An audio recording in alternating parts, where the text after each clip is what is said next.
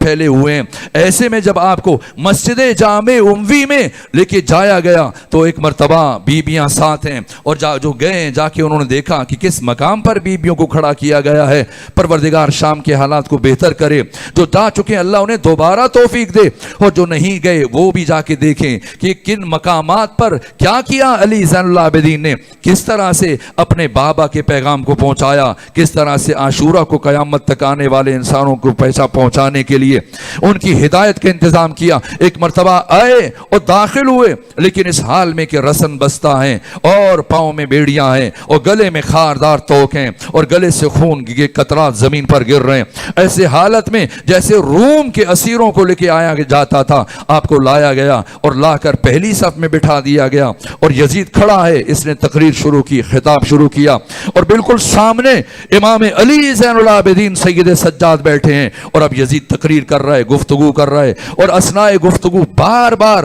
یہ چہرہ گھما کر امام سجاد کی طرف دیکھتا ہے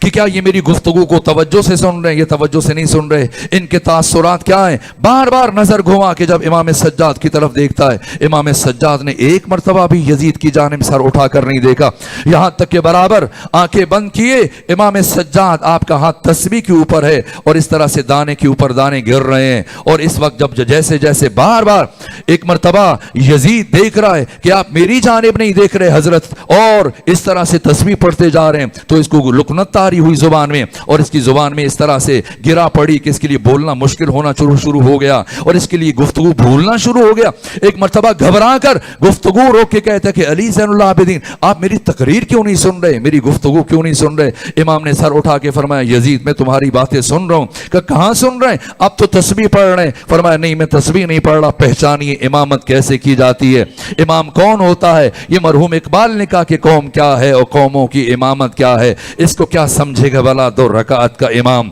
امامت کیسے کی جاتی ہے, علی زین العابدین نے بتایا ہے. ہر چیز امام کے خلاف ہے, دربار امام کے خلاف ہے, وقت کا حاکم امام کے خلاف ہے, سپاہی امام کے خلاف ہے, پورا محیط اور ماحول امام کے خلاف ہے. لیکن کس طرح سے تمام حالات کو اپنے حق میں لیا, اور کس طرح سے کس مشکل ترین مرحلے میں کہ انسان تصور نہیں کر سکتا, پیغام کربلا کو اور اپنے بابا حسین کی عظمت کو آشکار کیا. ایک مرتبہ جب یزید نے کہا کہ آپ میری تقریر کیوں نہیں سن رہے, فرمایا میں تمہاری باتیں سن رہا ہوں. یزید کہنے لگا آپ تو تسبیح پڑھ رہے ہیں. فرمایا نہیں میں تسبیح نہیں پڑھ رہا, میں صرف اس کے دانے گھما رہا ہوں. کہ جب تسبیح نہیں پڑھ رہے تو ابس اور اضافی کام کیوں انجام دے رہے ہیں, یا تو تسبیح پڑھیں اور اگر نہیں پڑھے تو دانے کیوں گھما رہے ہیں, یہ ایک فضول اور اضافی کام کیوں انجام دے رہے ہیں. امام نے فرمایا نا یہ ابس کام نہیں ہے. کہا کیوں ابس کام نہیں ہے, یا تو تسبیح پڑھیں یا پھر دانے بھی نہ گھمائیں. امام نے فرمایا شاید تو نہیں جانتا ہے کہ یہ تسبیح میں نے عام مٹی سے نہیں بنائی ہے, اس تسبیح کو میں نے اپنے بابا حسین ابن علی کی قبر کی مٹی سے بنایا ہے, اور اس قبر کی مٹی میں اللہ نے یہ خصوصیت رکھی ہے, اس خاک میں اللہ نے خصوصیت رکھی ہے کہ اگر اس کے دانوں کو گھمایا جائے اور انسان زبان سے تسبیح نہ کرے تب بھی یہ دانے خود خدا کی تسبیح کرتے ہیں. یہ اتنی بڑی بات تھی, یہ اتنی وزنی بات تھی کہ برابر اتنے دنوں سے جو پروپیگنڈا جاری تھا شام میں, اور سب انہیں باغی کہہ رہے تھے اور خارجی کہہ رہے تھے, جو دین سے خارج ہو گئے اور جو دشمن دین ہیں. ایک مرتبہ جب اہل شام نے سنا, جو ابھی ابھی اسلام سے آشنا ہو رہے تھے, اس لیے کہ مسلسل 14 ہجری سے بنو امیہ ان کی گردنوں پر مسلط ہوئے تھے, جیسے شام فتح ہوا تھا, جو انہوں نے دیکھا اسی کو اسلام سمجھتے رہے. ورنہ آج اگر اس مقام پر مجھے ابھی کہا گیا کہ 1 بجے مثلا یہ مجلس تمام ہو جائے گی, کیوں, اس لیے کہ جو نماز کا وقت ہے, اور اس وقت سے پہلے بھی اگر یہاں عالم دین بزرگوار کہیں کہ چلیں آج 5 منٹ پہلے نماز پڑھ لیتے ہیں, تو آپ میں سے کوئی بچہ بھی نماز پڑھنے کے لیے تیار نہیں ہوگا. نہ ہمیشہ اپنے وقت پر چیزیں ادا کی جاتی ہیں. مدینہ میں جب حاکم شام آیا صرف بسم اللہ چھوڑی اور غوغا برپا ہو گیا, لیکن شام میں جہاں تک کہ 2 دن پہلے جمعہ کی نماز پڑھا دی گئی, لیکن کسی ایک نے بھی اعتراض نہیں کیا. اس لیے کہ اہل شام جو دیکھتے تھے اسی کو دین سمجھتے تھے. وہ بنو امیہ کو دین کا, اسلام کا ریپریزنٹیٹیو سمجھتے تھے, اسلام کا نمائندہ سمجھتے تھے, ان کے عمل کو اسلام سمجھتے تھے. لیکن آج پہلی مرتبہ جب اسلام حقیقی کو آشکار کر رہے ہیں علی زین العابدین, ایک مرتبہ جیسے یہ فرمایا اہل شام ہل کر رہ گئے, یہ کون ذات ہے جس کی قبر کی مٹی سے بنی ہوئی تسبیح خدا کی تسبیح کرتی ہے. یہاں تک کہ خود یزید جب دیکھا کہ لوگ مڑ مڑ کر امام سجاد کی طرف دیکھ رہے ہیں, اور اب کوئی یزید کے خطاب کو سننے میں کوئی دلچسپی نہیں لے رہا ہے اور کوئی یزید کی بات سننے کے لیے آمادہ نہیں، تو ایک مرتبہ یزید بھولنے لگا اور گھبرایا اور اس کے لیے اپنی تقریر کو جاری رکھنا مشکل ہو گیا، یہاں تک کہ غصے سے نیچے اترا اور اتر کر اپنے ایک خطیب سے کہا، سرکاری خطیب سے کہا کہ اٹھو اور تقریر کرو اور علی کے خلاف اور حسن و حسین کے خلاف ان پر لعن طعن کرو، ان کی کردار کشی کرو اور بنو امیہ کی تعریفیں بیان کرو، میرے باپ اور میرے دادا کی تعریفیں بیان کرو۔ یہ سرکاری خطیب آیا، آ کر اس نے تقریر شروع کی اور کافی دیر جب بنو امیہ کی تعریفیں کرتا رہا، علی اولاد علی کی توہین کرتا رہا اور ان کے اوپر لعن طعن کرتا رہا۔ جیسے ہی اس نے تقریر تمام کی، ایک مرتبہ امام سجاد نے اس سرکاری خطیب کی طرف دیکھا اور یہ جملہ ارشاد فرمایا، ایھا الخاطب قد اشتریت مرضات المخلوق بسخط الخالق، اے خطیب تو نے لوگوں کی مرضیاں خریدنے کے لیے اپنے اللہ کو ناراض کیا ہے، کتنا گھاٹے کا سودا کیا، بد نصیب ہے تو، کتنا خسارے کا سودا کیا کہ قد تبوأ مقعدک فی النار، ہمیشہ کے لیے خود کو جہنمی بنا لیا تو نے۔ اور اس کے بعد رخ کیا یزید کی طرف اور فرمایا، یا یزید اذن لی حتی ان اسعد علی ہذہ الاعواد، اے یزید مجھے بھی اجازت دو کہ میں اس لکڑیوں کے ڈھانچے پر کچھ دیر کے لیے بیٹھ جاؤں۔ ممبر نہیں کہا اس لیے کہ ممبر نسبت سے بنتا ہے، جب محمد و آل محمد کی نسبت ہوتی ہے تو ممبر کہا جاتا ہے۔ فرمایا، یا یزید اذن لی حتی ان اسعد علی ہذہ الاعواد،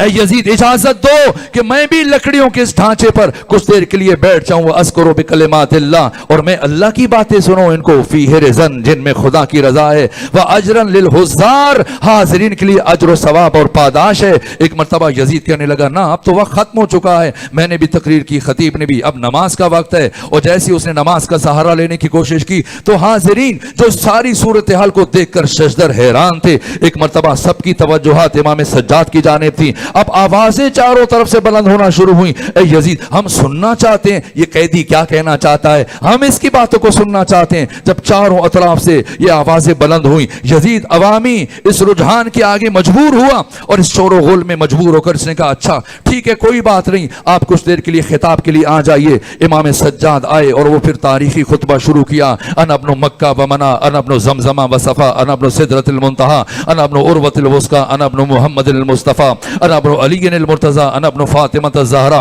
اس طرح بیان کرتے کرتے پھر اپنے فضائل اور کمالات کی طرف کچھ اشارے کیے، اوتینا بست وفضلنا بسبع، اللہ نے ہمیں 7 فضیلتیں عطا کی ہیں، احمد المختار منا، محمد مصطفیٰ ہم میں سے ہیں، والصدیق الاکبر علی ابن ابی طالب منا، اور صدیق اکبر علی ابن ابی طالب ہم میں سے ہیں، اور حمزہ شیر خدا اور شیر رسول اللہ وہ ہم میں سے ہیں۔ اسی طرح سے سیدہ زہرا سے متعلق بیان کیا، امام حسن سے متعلق بیان کیا،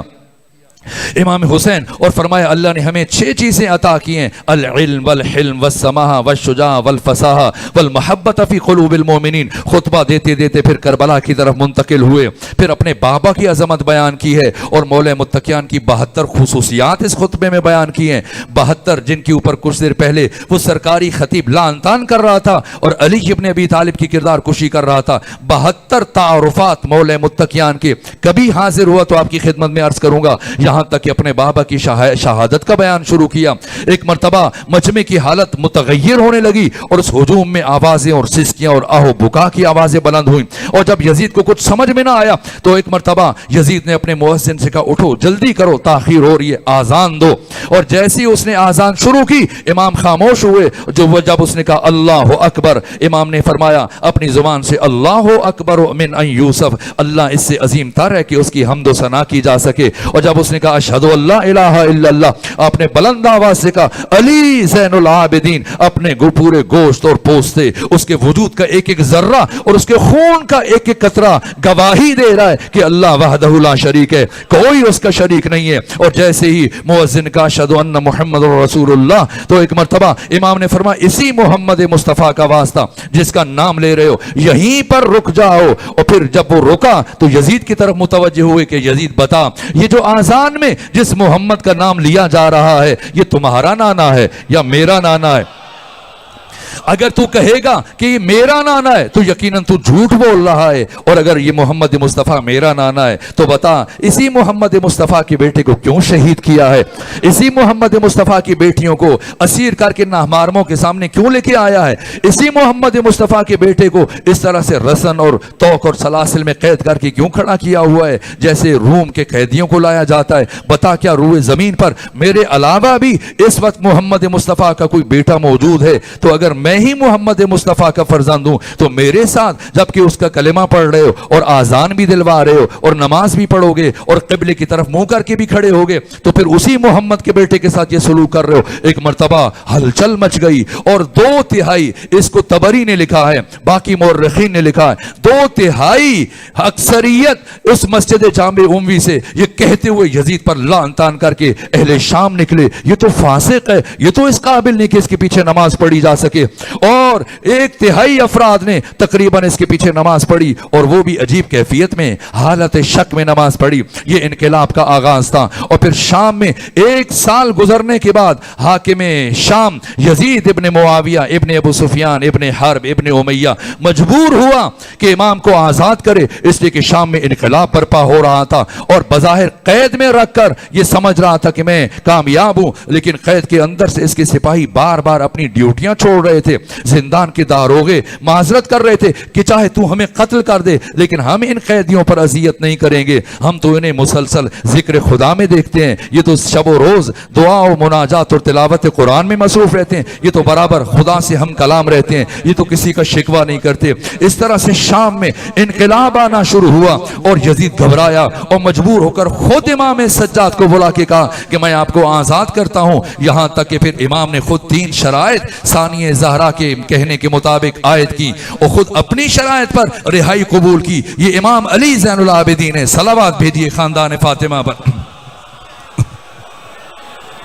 شرمندہ وقت اسی سے گزر رہا ہے، یہاں تک کہ 1 سال اپنی امامت کا آپ نے شام میں گزارا ہے اور پھر باقی 34 سال مدینہ میں گزارے ہیں، اور مدینہ میں مسلسل جو آپ کا انداز ہے، آپ کی روش رفتار ہے، آپ کا کردار، آپ کی سیرت کی بلندی ہے کہ مسلسل یہ آپ کی شخصیت کی بلندی کے مظاہر ہیں۔ وقت نہیں کہ میں ایک ایک کر کے کچھ مطالب آپ کے سامنے بیان کرتا، خود مروان بن حکم کے ساتھ جو آپ کا اخلاق ہے، اور اسی طرح سے مسلم ابن عقبہ، اور اسی طرح سے حسین ابن نمیر، اور یہ افراد کے ساتھ یہ آپ کے رویے، اور پھر مدینہ کے اندر جو آپ نے انقلاب برپا کیا، کیا انداز اختیار کیا۔ اگرچہ پابندی تھی کہ کوئی بھی امام کے قریب نہیں جا سکتا، نہ امام کے گھر جا سکتا ہے، نہ امام کے پاس بیٹھ سکتا ہے۔ مدینہ کے گورنر عثمان بن محمد بن ابو سفیان نے خصوصی طور پر سپاہی لگا رکھے تھے اور جاسوس معین کر رکھے تھے کہ کوئی علی زین العابدین کے پاس نہ جائے، کہ اگر کوئی بیٹھتا ہے تو فوراً سے اطلاع دی جائے اور اس بیٹھنے والے کو بلا کر گورنر ہاؤس میں اس کی تفتیش کی جاتی تھی۔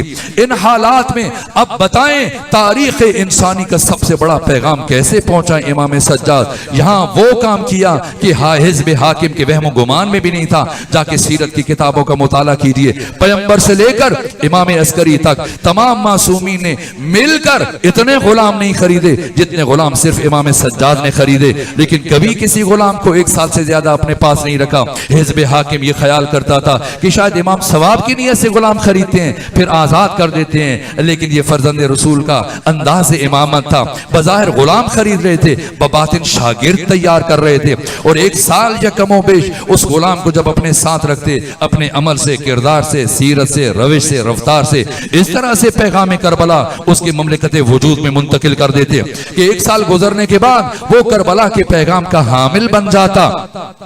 کربلا کا ریپریزنٹیٹیو اور کربلا کا نمائندہ بن جاتا، اور پھر جب امام اسے آزاد کرتے تو یہ غلاموں کا ایک سلسلہ پوری دنیا میں پھیل جاتا، اور پھر اگلے سال دوسرے غلام لے کے آتے۔ یہ انداز تھا۔ دیکھیں 1400 سال پہلے امام کی سیرت کے نمونے جو ہزاروں کی تعداد میں، اگر میں آج کے دور کی بات کروں، اسے میں نے دوسرے مقام پہ بھی عرض کیا، لیکن بات اتنی اہم ہے کہ رک کر اس مقام بھی مناسب سمجھتا ہوں کہ آپ کی خدمت میں عرض کر دوں، یہاں تک کہ خود مدینے میں جو آپ کا انداز تھا، جس طرح سے ایک انقلاب کی شروعات ہوئی ہیں کہ آج 1400 سال گزرنے کے بعد آج کی متمدن، مہذب اور مثقف دنیا کا ایک باشعور انسان، اہل علم اور اہل معرفت، ایڈوارڈو کون ہے؟ یہودی النسل، اٹلی کا رہنے والا، دنیا کا متمول ترین افراد میں سے ایک فرد ہے۔ جیسے فیٹ کمپنی ہے، ایسی 20 کمپنیوں کا تنہا مالک، اپنے والدین کا اکلوتا بیٹا۔ یہ ایڈوارڈو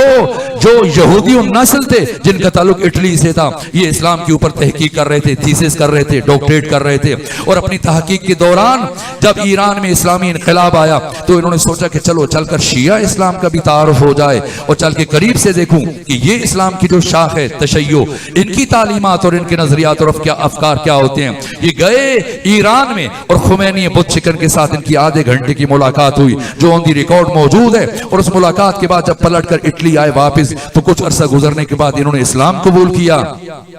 اور جب اسلام قبول کیا اور دوبارہ جب تشریف لے کر گئے ایران میں تو پھر اس وقت خمینی کی رحلت ہو چکی تھی، اور راہبر سید علی خامنائی ان کے زمانے میں ایک مرتبہ گئے، ان کی اقتداء میں نماز بھی ادا کی اور ان کے ساتھ کچھ وقت بھی گزارا۔ جہاں ایرانی وزیر خارجہ ڈاکٹر علی اکبر ولایتی نے پوچھا کہ اے ایڈوارڈو، یہودی تو بڑے متعصب ہوتے ہیں، وہ تو اپنا آبائی عقیدہ نہیں چھوڑتے ہیں، آپ نے یہودیت چھوڑ کر کیوں کر اسلام کو قبول کیا، مکتب اہل بیت اور مکتب تشیع کو قبول کیا؟ تو ایڈوارڈو نے جواب دیا کہ آدھے گھنٹے کی ملاقات کے بعد جاتے ہوئے خمینی بت شکن نے میرے گرد ایک ایسی ٹرائنگل کھینچی ہے، ایسی مثلث کھینچی کہ میں ہزار کوشش کے باوجود اس سے باہر نہ نکل سکا۔ کہا کیسی ٹرائنگل؟ کہا مجھ سے کہنے لگے ایڈوارڈو اگر تم سنجیدہ ہو، مخلص ہو، اسلام پڑھنا چاہتے ہو، اسلام کو سمجھنا چاہتے ہو تو ان 3 کتابوں کا مطالعہ کر لو، تمہیں اسلام سمجھ میں آ جائے گا۔ کون کون سی 3 کتابیں؟ ایک قرآن، دوسرے نہج البلاغہ، تیسرے صحیفہ سجادیہ۔ قرآن سے متعلق کیا کہا میں نے آپ کے شہر میں کسی مقام پر بیان کیا، نہج البلاغہ سے متعلق، لیکن صحیفہ سجادیہ سے متعلق کیا کہا؟ کہا کہ ان 54 دعاؤں کو پڑھنے کے بعد میں اس نتیجے پر پہنچا کہ یہ انسان جس کا نام علی زین العابدین ہے، یہ اس کائنات کا سب سے بڑا ماہر نفسیات ہے، یہ اپنے رب سے ایسے باتیں کرتا ہے، اپنے خدا سے ایسے گفتگو کرتا ہے، یوں اپنے خدا سے دعائیں مانگتا ہے کہ اپنے خدا کے پاس بھی انکار کا راستہ نہیں چھوڑتا۔ یہ علی زین العابدین،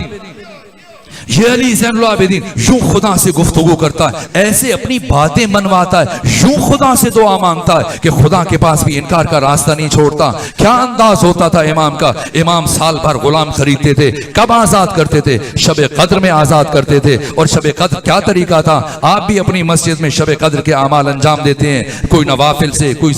غسل کر کے، کوئی تلاوت سے، کوئی صدقہ دے کے اعمال شب قدر کا آغاز کرتا ہے۔ لیکن اے سنیں علی زین العابدین شب قدر کے اعمال کا آغاز کیسے کرتے تھے؟ سارے غلاموں کو، ساری کنیزوں کو ایک بڑے حجرے میں جمع کرتے، اور جمع کرنے کے بعد حضرت ایک رجسٹر کھولتے، اور رجسٹر کھول کر ایک ایک غلام سے، ایک ایک کنیز سے باری باری پوچھتے، بتا فلاں دن فلاں موقع پر تم نے میری حکم عدولی کی تھی یا نہیں کی تھی؟ وہ بھولا ہوا غلام جیسی امام یاد دلاتے اعتراف کرتا، ہاں مجھ سے غلطی ہوئی تھی، دوسرے سے اعتراف لیتے، تیسرے سے، چوتھے سے، پانچویں سے، چھٹے سے، تم نے غلط بیانی کی تھی یا نہیں کی تھی؟ تم نے میرا نقصان کیا تھا یا نہیں کیا تھا؟ وہ بھولے ہوئے جیسے امام یاد دلاتے سب اعتراف کرتے، اور اب سب ڈر رہے ہوتے کہ شاید اب فرزند رسول ہم سے ناراض ہو جائیں گے، لیکن سب سے اعتراف لینے کے بعد فرزند رسول علی زین العابدین فرماتے جاؤ آج کی شب میں نے تم سب کو معاف کر دیا، اور اس کے بعد دوسرا جملہ ارشاد فرماتے جاؤ آج کی شب میں نے تم سب کو آزاد کر دیا، اور اس کے بعد جب ان کو رخصت کرتے تو خود اس حجرے کے دروازے پر کھڑے ہو جاتے، اور ایک بڑے تشت میں درہم و دینار، سونے چاندی کے سکوں کی تھیلیاں رکھے ہوئے ہر غلام کو جاتے ہوئے رخصت کرتے ہوئے ایک ایک تھیلی دیتے درہم و دینار کی، اور اس سے کہتے کہ اب دوبارہ کسی انسان کی غلامی اختیار نہ کرنا، جا اپنی باوقار زندگی کا آغاز کر۔ ایک ایک کر کے جب سارے غلاموں کو رخصت کر دیتے، آزاد کر دیتے، اور جب سب چلے جاتے اب حجرے کے دروازے کو بند کرتے اور چاہے نماز پر تشریف لاتے، ہاتھ اٹھا کر یہ جو ایڈوارڈو نے کہا اے کہ علی زین العابدین ایسے خدا سے مانگتے ہیں کہ اللہ کے پاس بھی انکار کا راستہ نہیں چھوڑتے، چاہے نماز پر آتے اور اس جملے سے اپنی مناجات شب قدر کا آغاز کرتے، پروردگار دیکھ، پروردگار دیکھ، میں نے بندہ ہوتے ہوئے اپنے سارے غلاموں کو معاف کر دیا، کیا تو اللہ ہوتے ہوئے اپنے اس ایک غلام کو معاف نہیں فرمائے گا؟ یہ علی زین العابدین ہے، یہ انداز ہے کس طرح سے مدینہ میں یہاں تک کہ کیسے کیسے اثر انداز ہوئے، کیسے لوگوں کو اسلام ناب محمدی سے اثر نو آشنا کیا آپ نے، کس طرح سے کربلا کے پیغام کو پہنچایا، یہاں تک کہ اس کے بعد آپ 25 حج برابر پاپے ادا کیے، اور جب حج پہ پہنچے، بس یہ آخری جملہ عرض کر رہا ہوں، خواہش تھی کہ جو آپ نے خطبہ دیا اور جو آپ سے متعلق ہو فرزدق کے اشعار تھے وہ کسی اور موقع پہ عرض کروں گا،